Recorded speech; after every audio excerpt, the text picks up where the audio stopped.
organisasinya ini dilihat dari Renstra dan PK. Nah, tapi PK saja sebetulnya sudah cukup. Nah, Renstra diperlukan manakala apa yang tersurat di dalam PK ini tidak melingkupi keseluruhan ortaker di bawahnya. Jadi ada yang tidak kebagian IKU misalnya. Ada yang, Bu, kok cantolan buat Kabak TU nggak ada? Nah, biasanya seperti itu. Nah, coba kita cek di Renstra-nya seperti itu. Nah, ada beberapa kasus yang di PK-nya tidak lengkap, ternyata di Renstra-nya lengkap. Jadi mungkin ada kesalahan teknis pada saat pembuatan PK. Nah, selanjutnya tahap yang kedua adalah menyusun SKP-nya ya. Kita menyusun rencana SKP JPT. Dari mana? Dari PK. Lalu tahapan yang ketiga adalah menyusun manual indikator kinerja. Nah, ini khusus untuk JPT. Jadi JPT ada 3 tahap. Nah, tahap yang pertama tadi melihat gambaran organisasi. Nah, sebetulnya selain Renstra dan perjanjian kinerja, kalau sudah ada cascading IKU, nah itu juga akan sangat membantu. Nah, jadi misalkan, Bu, kami sudah punya pohon kinerja, kami sudah punya cascading indikator. Nah, apakah ini bisa kita jadikan bahan ya untuk membuat MPH? Ini sangat bisa, tapi memang catatannya harus cascade. Kalau cascade itu bisa menjadi jalan tol untuk membuat MPH ya, atau matriks peran hasil. Lalu yang kedua kita bisa mengecek ya, ini wajib ortaker ya. Yang ketiga Renstra, lalu yang keempat adalah POK. Nah, ini adalah contoh pohon kinerja.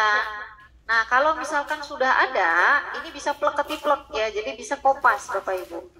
Nah, jadi di sini pohon kinerja diambil dari JPT ya, dari menteri turun ke eselon 1, turun lagi ke direktur ya, nanti turun lagi ke eselon 3.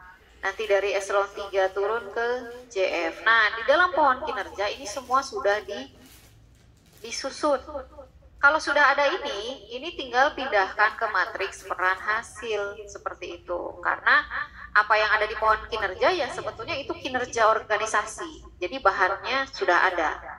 Tapi kalau misalkan tidak ada pohon kinerja, ya berarti kita menyusun matriks peran hasilnya dengan bahan-bahan yang tadi ya, ada ortaker seperti itu ya, ada uraian tugas, ada informasi jabatan, plus ada kinerja yang diturunkan dari atasan seperti itu. Nah, nanti mungkin lebih teknisnya terlihat lebih jelas ya. Nah, setelah kita melihat tadi contoh pohon kinerja, lalu ada perjanjian kinerja. Kalau ini bentuknya standar ya Bapak Ibu, kita sudah sering kali melihat ada sasaran kegiatan atau sasaran strategis, dan juga ada komponen indikator kinerja utama dan komponen target. Jadi ada komponen ini ya di dalam perjanjian kinerja. Jadi ketika kepala UPT itu memiliki PK seperti ini, maka kepala UPT bisa SKP-nya sesuai JPT ya, SKP sebagaimana SKP JPT. Nah, tapi kalau misalkan tidak punya PK, kemudian juga tidak punya kewenangan untuk mengelola SDM, anggaran, dan BMN, maka kepala UPT ini SKP-nya seperti apa, Bu? Nah, berarti SKP-nya adalah SKP JA dan JF. Nah, jadi kriteria untuk menyusun SKP JPT yang pertama adalah kepala unit kerja mandiri ya, untuk pimpinan unit kerja mandiri, kemudian punya PK seperti ini dan mengelola sumber dayanya sendiri seperti itu. Kalau tidak ada kriteria itu tidak terpenuhi, maka SKP-nya adalah SKP jabatan administrasi dan fungsional. Oke, selanjutnya adalah tahap yang selanjutnya ya, tahap kedua di inisiasi, SKP inisiasi, dan tahap ketiga di pengembangan. Nah, tahap kedua ini adalah menyusun SKP-nya itu sendiri. Nah, saya biasanya menggunakan formula plek-ketiplek tadi. Plek-ketiplek dari mana? Dari PK ya, perjanjian kinerja JPT. Dipindahkannya kemana? Dari mana ke mana? Dari PK ke SKP. Kenapa saya katakan plek-ketiplek? Karena kita pindahkan apa adanya, 100%, ya.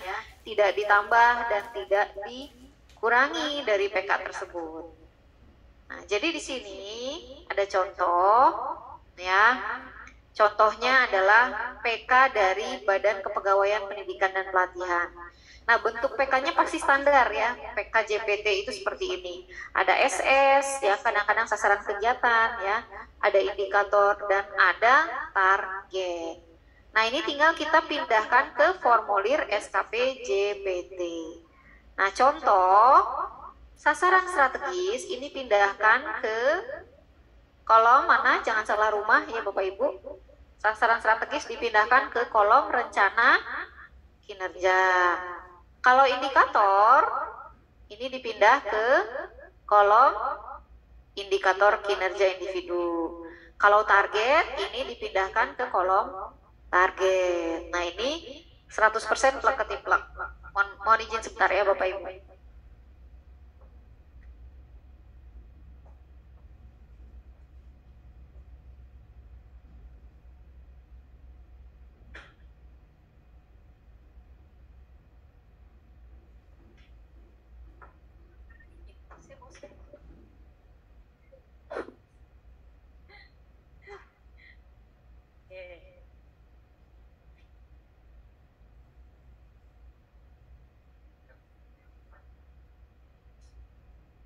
Oke, lanjut ya Bapak Ibu sekalian. Oke, nggak apa-apa, nggak apa-apa, nggak apa-apa, ya, nggak apa-apa, nggak apa-apa. Oke, selanjutnya, nah, di sini apa Bu yang kuning-kuning? Nah, yang kuning-kuning ini apa? Tadi sudah dipindahkan 100% plek-ketiplek, tapi kok masih ada komponen yang kuning? Nah, yang kuning ini adalah direktif ya, jadi terlaksananya direktif pimpinan yang sesuai dengan sasaran kinerja organisasi, perjanjian kinerja, dan tupokjap. Nah, jadi direktif ini apa? Adalah tugas tadi ya, tugas di luar TUSI, yang mana ini adalah berkaitan dengan kinerja organisasi. Nah, jadi kalau di PP 46 itu tugas tambahan. Nah, kalau di Permenpan 8, direktif pimpinan ini adalah kinerja utama. Ya, ini kinerja utama. Contoh, Ketua Senat. Ketua Senat masuknya sini. Ya, kinerja utama. Kemudian RB, misalnya ya, reformasi birokrasi, masuknya direktif. Kemudian PLT masuknya direktif, seperti itu. Nah, jadi semisal Bapak Ibu terlibat di dalam tim yang selama ini mungkin kita anggap tugas tambahan, tapi dia berkontribusi terhadap kinerja organisasi, maka di Permenpan 8 itu adalah direktif pimpinan, disposisi, tugas.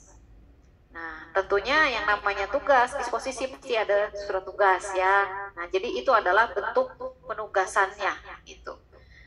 Nah, kemudian nanti jadi pertanyaan lah, Bu, terus kinerja tambahannya apa? Nah, kinerja tambahan di dalam Permenpan RB nomor 8 itu ada dua. Yang pertama adalah community involvement. Community involvement ini dalam artian keterlibatan kita di organisasi, di komunitas ya. Misalnya kalau WI ya, Asosiasi Profesi Widya Iswara. Kalau ibu-ibu misalnya Dharma Wanita. Kemudian bisa juga Satgas Covid seperti itu. Nah, itu juga bisa. Itu masuk ke kinerja tambahan. Kemudian yang kedua, kalau ini ikut diklat masuknya mana Bu? Nah, ikut diklat itu maksudnya ke development commitment. Nah, itu kinerja tambahan yang kedua. Jadi kalau kita ikut diklat, kita ikut short course ya, itu masuknya ke kinerja tambahan. Nah, di sini bisa kita simpulkan kinerja tambahan itu tidak berkaitan langsung dengan kinerja organisasi. Nah, organisasi ini levelnya sampai mana Bu? Apakah levelnya hanya unit eselon 2 aja? atau levelnya level instansi. Nah, yang dinamakan organisasi ini tentu levelnya instansi, berarti level UIN. Berarti apa? Konsekuensinya bisa lintas unit, cross gitu. Jadi kalau PP 46 itu kan tupoksi banget ya Bapak Ibu. Pokoknya tugas utama adalah tupoksi. Di luar tupoksi tugas tambahan. Kalau di Permen 48 sepanjang mendukung kinerja organisasi, maka itu masuknya kinerja utama. Seperti itu. Nah, jadi dia masuk ke kinerja utama melalui direktif pimpinan. Seperti itu. Oke. Sampai sini apakah ada pertanyaan dulu, Bapak Ibu?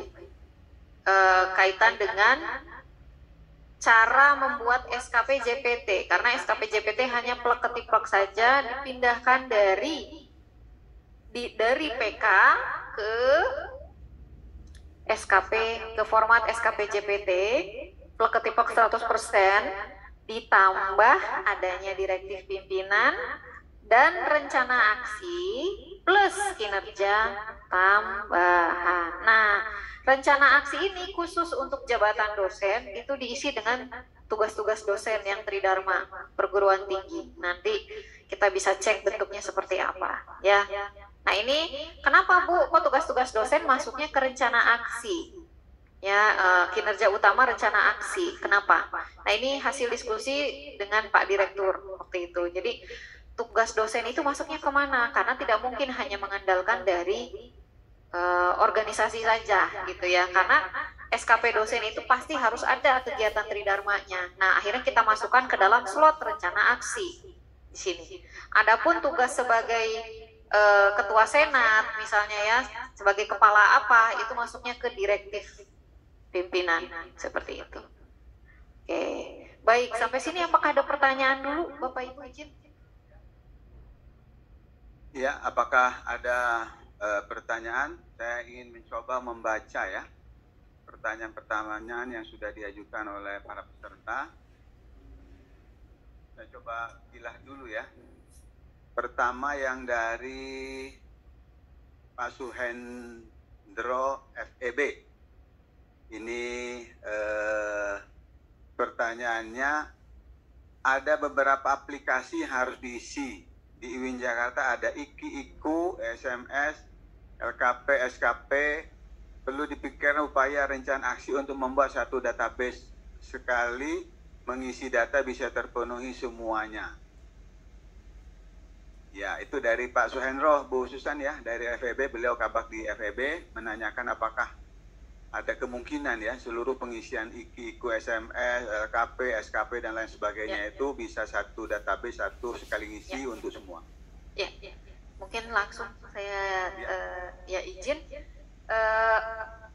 Aplikasi informasi kinerja yang kami kembangkan saat ini terintegrasi dengan SI-ASN. Jadi otomatis nanti SKP tersebut sudah mengalir ke SAPK. Nah, jadi nanti terintegrasi juga dengan data KP dan lain sebagainya. Tapi kalau masalah one system yang terintegrasi, misalnya satu aplikasi apakah bisa semua, saya belum mendapatkan informasi mengenai itu ya, terutama aplikasi yang tadi ya yang dikembangkan oleh UIN sendiri. Hanya saja semisal dari UIN punya aplikasi sendiri, semisal sudah mengembangkan aplikasi sesuai dengan Permen 46 ya misalkan. Nah, apakah bisa diintegrasikan dengan SI-ASN? Nah, itu sebetulnya jawabannya bisa-bisa saja, tapi mungkin ada tahapan-tahapan yang harus dicek terlebih dahulu gitu. Jadi, apakah kompatibel dengan SI-ASN? Apakah struktur datanya sama dan lain sebagainya. Nah, kalau sama, kompatibel, itu sudah bisa langsung mengalir datanya ke SI-ASN. Seperti itu mungkin Pak. Baik. Ya, terima kasih Bu Susan ya. Sekedar informasi, saya kalau nggak salah minggu lalu mendengar ya dari staf khusus Pak Menteri Agama. Di Kementerian Agama secepatnya ya berdasar arahan Gus Menteri akan diadakan single database. Jadi Pak Menteri melalui staf khusus merencanakan ya akan merangkum, mengumpulkan semua aplikasi-aplikasi yang ada di seluruh Kementerian Agama menjadi satu single database. Ya, saya kira itu bagus sekali, dan memang di UIN Jakarta ini kan sebetulnya kan user juga ya kan, ada SMS itu dari Dirjen Pendis, ada juga di bagian keuangan ada sendiri, di bagian misalkan LPM juga ada sendiri, LP2M ada sendiri, dan